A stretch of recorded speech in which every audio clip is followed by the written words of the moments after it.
Welcome to the Explainer. Ready to master determiners? Let's unlock your essential grammar tools. Think about it. How do we properly introduce naming words for people, places, or things? Enter the determiner. It's the ultimate tool to set up absolutely any noun in a sentence. Your writing toolbox has 4 main types of determiners. Let's pry it open and explore. First up, articles. These handy little words tell us exactly how specific a noun is. Notice the difference?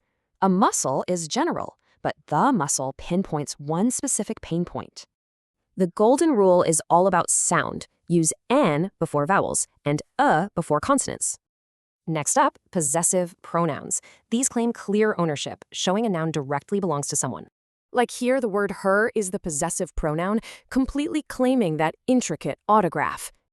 Tool number 3 is the quantifier. This one is entirely focused on indicating precise amounts. Words like a few or many instantly establish quantities for us. No exact math required. Finally, demonstratives. These literally point a finger at the exact noun we are currently discussing.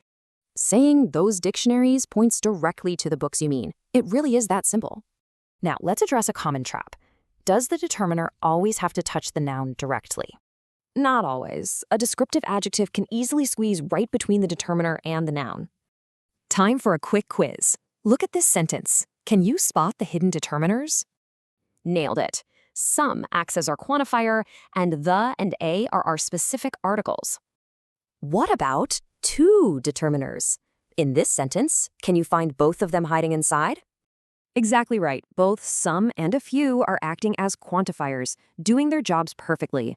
So if you stripped these tools away, would your sentences even survive or just completely collapse?